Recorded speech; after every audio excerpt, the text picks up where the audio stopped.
พี่น้องเนาะมื้อนี้ก็มาอัปเดตทั้งเรื่องดินของเอื้อยวันแล้วก็ไอ้แก้วพี่น้องเอ้ยที่ว่าจะซื้อที่ซื้อทางให้เพิ่นเนาะ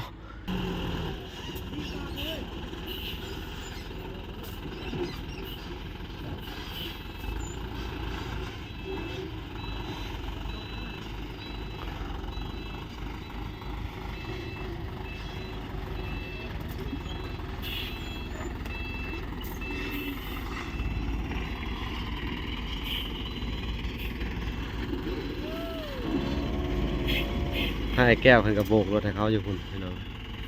เพิ่นก็ตั้งใจได้อีหลีไอ้แก้วก็โชคดีอีหลีเพราะว่า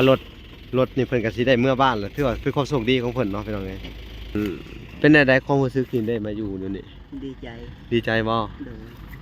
เคยคิดว่าเพิ่นสิถมที่ให้พร้อมอีกบ่คิดบ่ฝันนี่หยังเลยนะโดยแบบได้ดินพร้อมยังมีถมที่ให้อีกเนาะโดยอ๋อบ่คิดหยังเลยเนาะโดยเป็นความโชคดีสุดๆเลยเนาะโดยอืมภูมิใจอยู่บ่ โดยดีใจแฮงอันนี้ก็ต้อง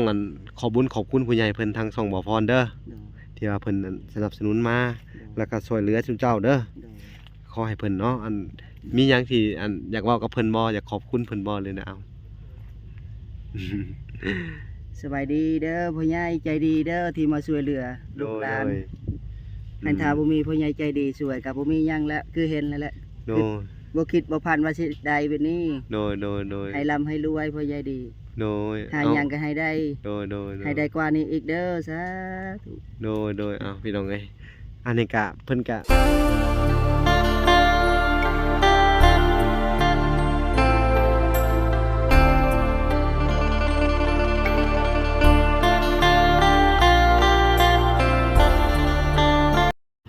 พี่น้องเนาะมื้อนี้ก็มาอัปเดตทั้งเรื่องดินของเอื้อยวันแล้วก็ไอ้แก้วพี่น้องเอ้ยที่ว่าจะซื้อที่ซื้อทางให้เพิ่นเนาะแล้วมื้อนี้ก็ทางบ่ล่าก็มาเบิ่งซุเพิ่นกำลังเริ่มถมที่ถมทางพี่น้องเพราะว่าทางเจ้าของดินเพิ่นก็บ่ทันได้มาเพราะว่านัดกันตอนบ่ายพี่น้องเอ้ยแต่ว่าเฮาสิถมไว้ก่อนเนาะแต่บ่ฮู้ว่าเพิ่นสิออกมาตอนบ่าย1หรือบ่าย2เนาะพี่น้องต้องรอไปกันไปต่อไปเนาะแต่ว่าตอนนี้ก็เพิ่นก็สิมาถมที่ถมทางไว้ก่อนเนาะก็พอดีไอ้เพิ่นก็พาไปทางอื่นเจ้าของดินเพิ่นสิปิดแล้วพี่น้องเอ้ยเพิ่นก็เลยว่าเอาแต่เช้าเนาะเพิ่นว่าสิปิดพอเขาสู่ฤดูฝนแล้วเพิ่นก็สิบ่ได้จกขายหยังประมาณนี้นะพี่น้องเนาะถ้าเจ้าของดินเพิ่นก็สิได้ปิดหน้าฝนเนาะมันก็บ่มีเวียกมีงานเพิ่นก็สิได้เอารถกลับอีหยังประมาณนี้เพิ่นก็เลยมาเฮ็ดแต่เช้าเนาะแต่ทางเฮาก็บ่ทันได้ซื้อดินพี่น้องเอ้ยครับเพราะว่าเพิ่นโทรมาใหม่ว่าตอนเที่ยงหรือว่าตอนบ่ายนี่แหละพี่น้องเอ้ยนัดกันเจอกันตอนบ่ายเนาะก็ถือว่าเอามาลุ้นกันต่อไปพี่น้องเอ้ยตอนนี้ก็ถมที่ถมทางให้เพิ่นก่อนพี่น้องเนาะแต่ว่าในส่วนของดินนี่ก็น่าจะได้เนาะน่าจะได้แน่นอนเนาะพี่น้องเนาะก็เลยว่าเพิ่นกระทมได้ไปจากรถละ1 2 3 4 5 6 7รถได้อีก2รถพี่น้องเอ้ยก็จะให้เพิ่นทั้งรุดให้ทีเดียวเลยพี่น้องเอ้ยเนาะก็สิบ่หลายคือทางดินเบยเด้อพี่น้องเนาะอันนี้ก็ได้แต่9รถเนาะพี่น้องเนาะเดี๋ยวจะไปเบิ่งเพิ่นจะจ่อเลยว่าสิเป็นจังไดพี่น้องเอ้ยโอเคนี่อ่ะเด้พี่น้องเอ้ยเนาะก็เพิ่นก็สิได้มาอีกท่อใกล้สิแล้วล่ะพี่น้องเอ้ยยังอีกประมาณ 2-3 รถนี่แหละเนาะ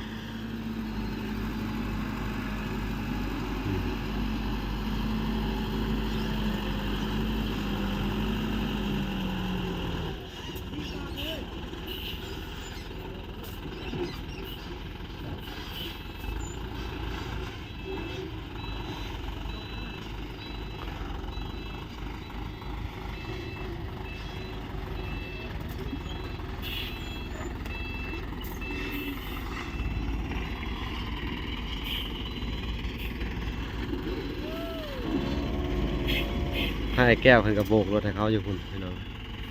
เพิ่นก็ตั้งใจได้อีหลีไอ้แก้วก็โชคดีอีหลีเพราะว่ารถนี่เพิ่นก็สิได้เมื่อบ้านแล้วถือว่าเป็นความโชคดีของเพิ่นเนาะพี่น้องเอ้ยถือว่ายังมีรถมีอันนี้เนาะ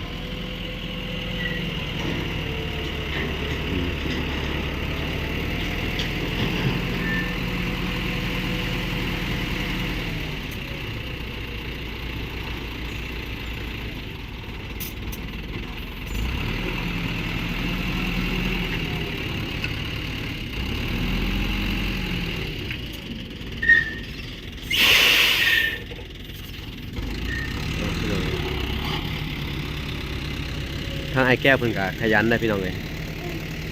หาเก็บหากไม้หากหยังออกเนาะคือว่าสมกับเพิ่นอยากได้อีหลีพี่น้องเอ้ยเนาะเพิ่นจะได้แก้วสบายดีเด้อสบายดีเอาไปเก็บอันน่ะเอานี่ เก็บไม้ออก โดยเอาไปเก็บแล้วเดี๋ยวสิถามความรู้สึกนิดหนึ่งเด้อนี่พี่น้องเพิ่นก็เก็บดีใจอยู่บ่ ดีใจ ดีใจอยู่เนาะเอ้ามันไปเก็บทิมไม้ก่อนแล้วสิถามเบิ่งเป็นจังไดอันน้อยๆแน่ๆก็อย่ามันดอกเอาแต่หากใหญ่ๆหั่นนะออกเนาะอันเป็นอะไรความรู้สึกที่ได้มาอยู่นี่ ดีใจ ดีใจบ่ โดย เคยคิดว่าเพิ่นสิทมทีให้พร้อมอีก บ่คิดบ่ฝันนี่หยังเลย นะ โดย แบบได้ดินพร้อมยังมีทมทีให้อีกเนาะ โดย อ๋อ บ่คิดนี่หยังเลย เนาะ โดย เป็นความโชคดีสุดๆเลยเนาะ โดย อืมภูมิใจอยู่บ่ โดยดีใจแฮง อันนี้ก็ต้องขอบุญขอบคุณผู้ใหญ่เพิ่นทางช่องบ่อพรเด้อ โดย ที่ว่าเพิ่นสนับสนุนมา โดย แล้วก็ช่วยเหลือชุมเจ้าเด้อ โดย ขอให้เพิ่นเนาะมีหยังที่อยากเว้ากับเพิ่นบ่อยากขอบคุณเพิ่นบ่เลยนะเอา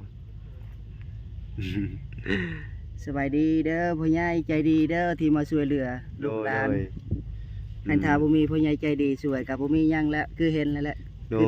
บ่คิดบ่พันว่าสิได้แบบนี้ โดย ให้ร่ำให้รวยพ่อใหญ่ดี โดย หาหยังก็ให้ได้ โดย ให้ได้กว่านี้อีกเด้อสาธุ โดยเอาพี่น้องเอ้ยอันนี้ก็เพิ่นก็เว้าหยังบ่ถึงเนาะก็เพราะว่าดีใจแฮงดีใจสุดๆเลยเนาะ โดย ก็สิได้มีบ่อนอยู่บ่อนอาศัยล่ะพี่น้องเอ้ยเนาะมื้อแรกนี่ก็หลังจากที่ว่าเพิ่นรุดที่รุดหยังเสร็จแล้วก็สิพากันเฮ็ดกระต๊อบขึ้นมาเลยเนาะ โดย อืม แต่อาจมื้อนี้สิบ่ได้นอนแล้วก็ทำเอง เป็นอะไร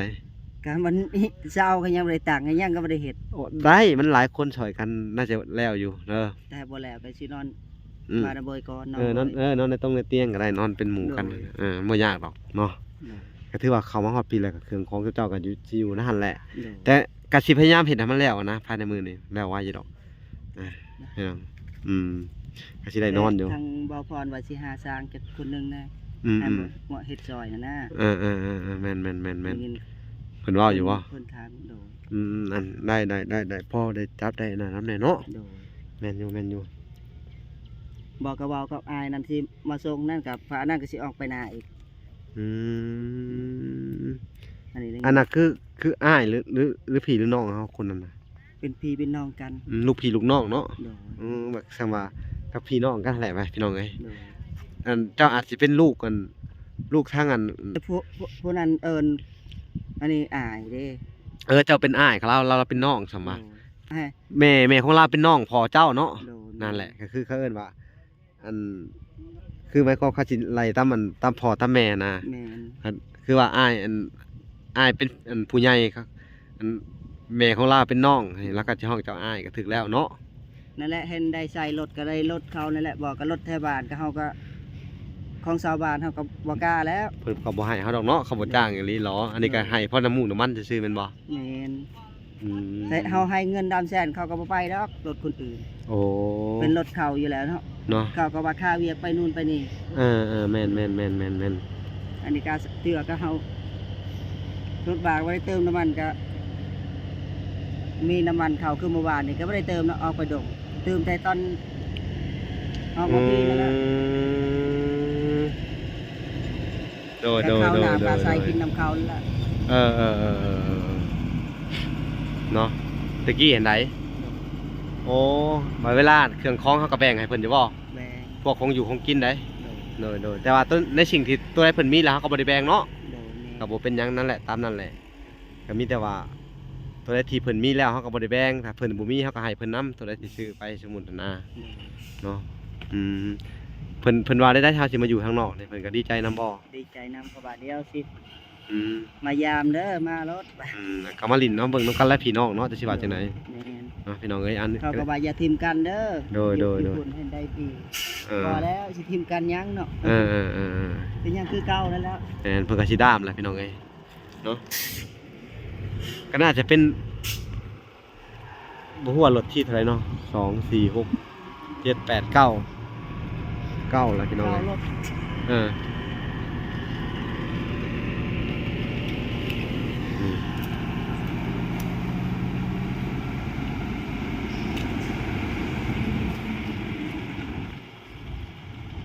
เลย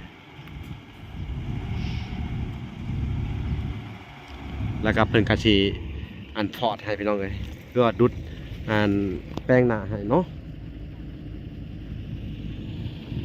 นี่พี่น้อง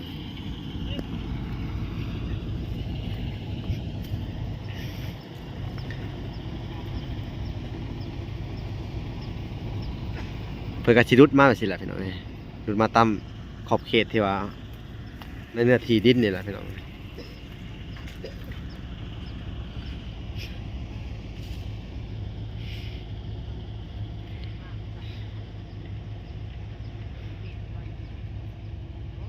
เขาบ่มาแล้ว เขาบ่มาแล้วแกล้งกันเนาะ คนมาทันตกเฮ็ดจนมึงไปบ่ได้อยู่จัง มันหน้าพ้นแล้วเขาหยุดเลยตัวน่ะยังโชคดีอยู่เพิ่นเนาะ โชคดี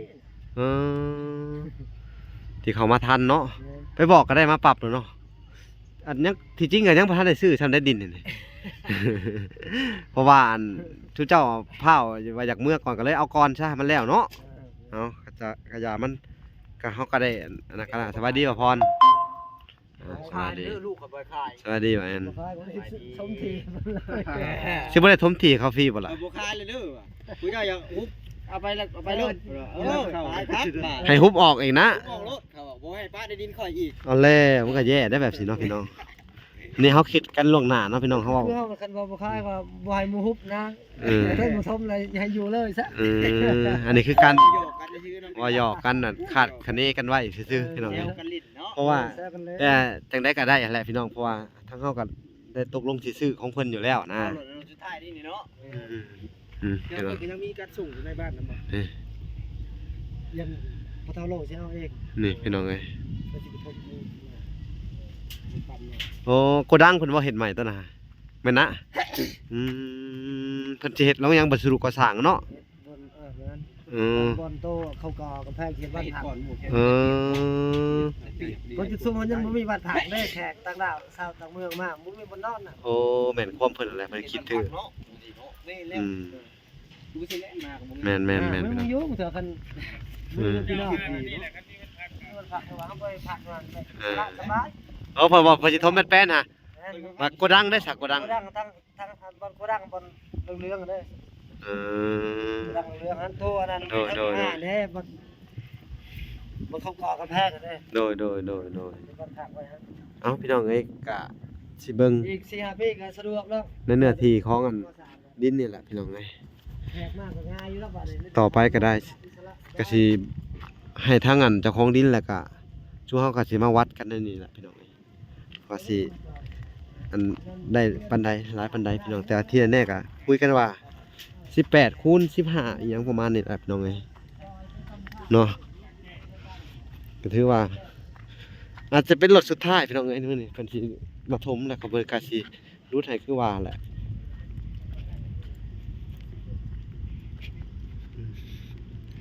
มาแล้วนี่เพิ่นก็สิเอาเข้าไปนี่แหละพี่น้องทุมก็สิพอเฮ็ดทวนให้เพิ่นพอได้อยู่ก่อนพี่น้องเนาะชั่วคราวมื้อนี้กระต๊อบน้อยแหละนี่เพิ่นกำลังเริ่มขุดแล้วพี่น้องเอ้ยอยู่นี่นี่รถสุดท้ายแล้วพี่น้องเอ้ยครับว่า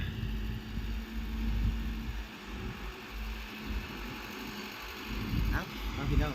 รถนี่ก็เป็นรถที่10เนาะรถสุดท้ายแล้วหลังจากนี้ที่หาทองแล้วผมก็จะเอารถคูโบต้าพี่น้องมาดุดเลยกับทำเอส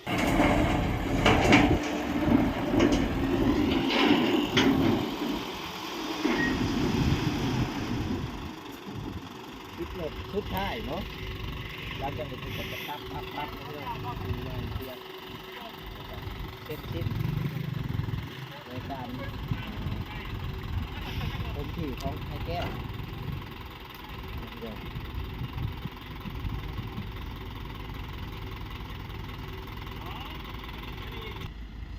นี่เนาะพี่น้องเนาะ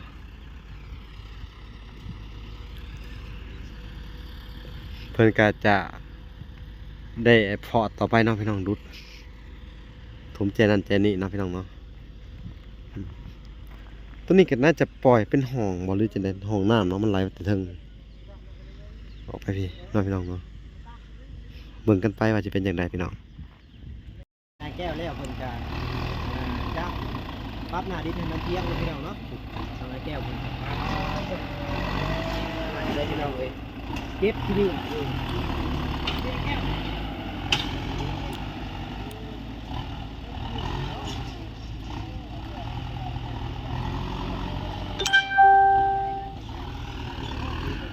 เพิ่นก็จะดุดปรับที่ปรับทางเนาะพี่น้องเนาะหลังจากคุมแล้วก็ถือว่าเลิกพอสมควรนะพี่น้องอันนี้เนาะ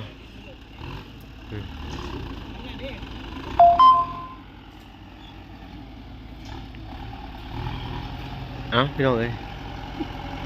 กะสิ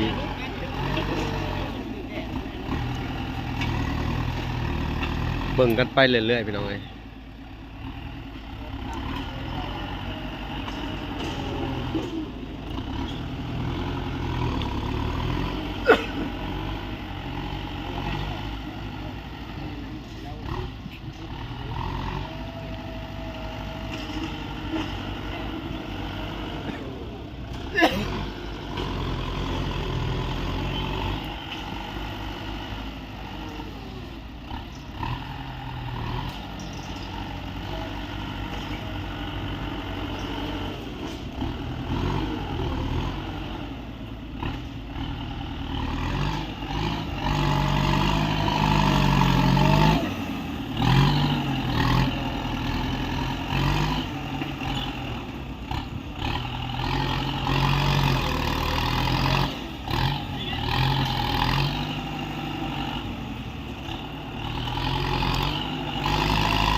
โถ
เอาพี่น้องเอ้ยกะ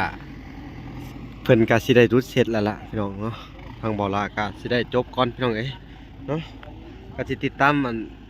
ชีวิตเพิ่นต่อไปพี่น้องเอ้ยเกี่ยวกับกระท่อมกระแท่มเพิ่นว่าสิปลูกอันเอากันจังไดกันพี่น้องเอ้ยก็สิได้เฮ็ดมื้อนี้แหละเนาะพี่น้องเนาะเนาะโอเคพี่น้องเอ้ยพอกันใหม่คลิปหน้าเด้อบ๊ายบาย